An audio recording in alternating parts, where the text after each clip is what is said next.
लेकिन कुछ महिला अभी भी होती हैं, अपने पतिदेव की पूजा करती हैं, पहले वो खाना खाएंगे उसके बाद खाऊंगी। तो वो भी ऐसी महिला थी, तो उस पति ने उसको एक मिट्टी का पति बना के दिया और कहा तू इसकी पूजा कर। बेचारी उसी को लेके उसी की पूजा करने लगी, उसी के साथ बातें करती थी। तो एक दिन वो उसी मिट्टी के पति की पूजा कर रही थी, लेकिन उसी समय उसका जो असली पति था वो विदेश से वापस आ गया। दरवाजे पर खड़ा होके दरवाजा खटखटा रहा है। तो अब बताओ, वो स्त्री उसी मिट्टी के पति की पूजा करती रहेगी या फिर जो उसका असली पति दरवाजे पर खड़ा है उसके पास जाएगी? अच्छा, आप लोग बताओ क्या करेगी? मिट्टी के पति की ही पूजा करती रहेगी या जो असली पति दरवाजे पर खड़ा है उसके पास जाएगी? बताइए।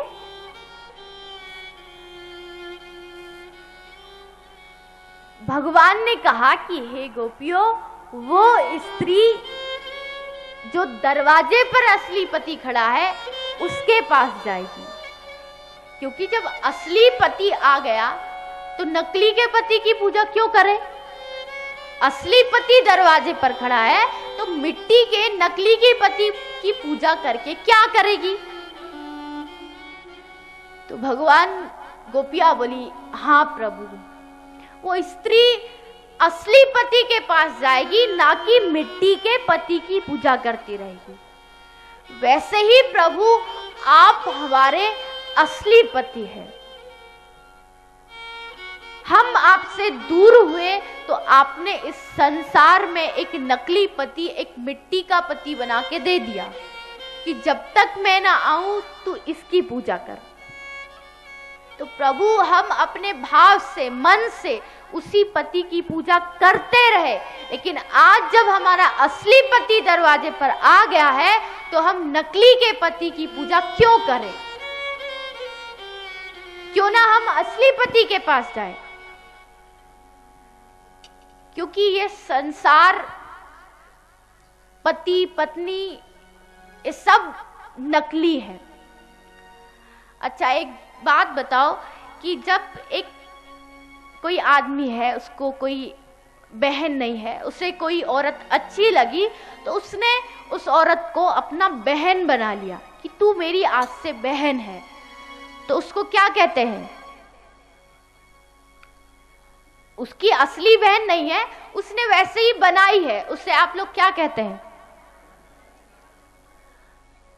धर्म की बहन, यानी कि मुंह बोली बहन, असली बहन नहीं है, नकली है, धर्म बहन है।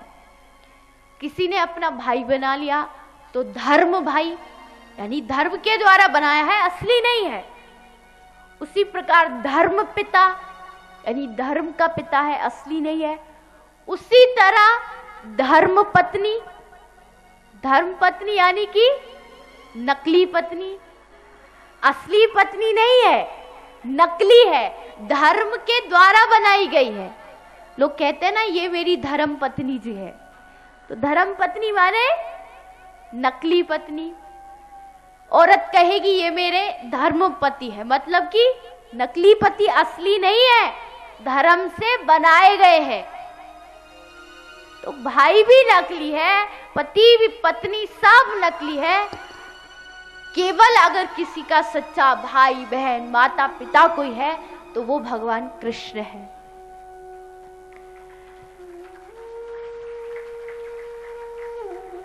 तो आज भगवान ने देखा कि आज गोपियां परीक्षा में पास हो गई। भगवान गोपियों के साथ विहार करने लगे, लेकिन विहार करते करते गोपियों के मन में अहंकार आ गया कि भगवान सब लोगों को छोड़ के आज हमारे साथ अकेले विहार कर रहे हैं। लेकिन जहां अभिमान होता है वहां भगवान कभी नहीं रहते, इसलिए भगवान अंतर ध्यान हो गए। लेकिन गोपियों ने, श्री राधा रानी ने भाव से भगवान को पुकारा, भगवान प्रकट हुए और सभी गोपियों के साथ भगवान महारास करने लगे। देखो, महारास में खुद ब्रह्मा विष्णु महेश आकर के सब देवताओं ने आकाश में नृत्य किया, क्योंकि एक बार जो महारास में नाच लेता है उसको फिर 84 लाख योनियों में नहीं नाचना पड़ता।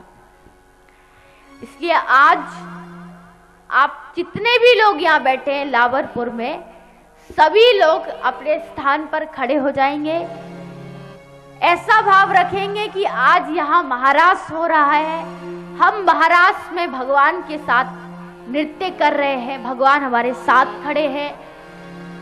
ऐसा मन में भाव रखेंगे, सभी अपने अपने स्थान पर खड़े हो जाएं।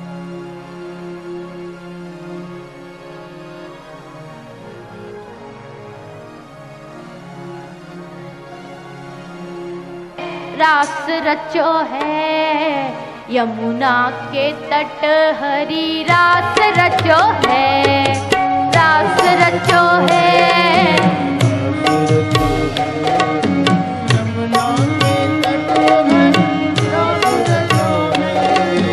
रास रचो है, रास रचो है यमुना के तट हरी, रास रचो है, रास रचो है, रास रचो है यमुना के तट हरी, रास रचो है।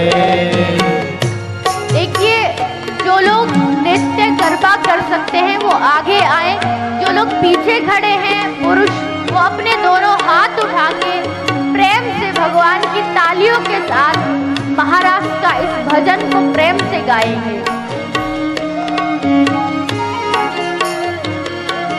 रास है, रास रचो है यमुना के तट हरी, रास रचो है, रास रचो है, रास रचो है यमुना के तट हरी, रास रचो है। सभी प्रेम से तालियां बजाएं।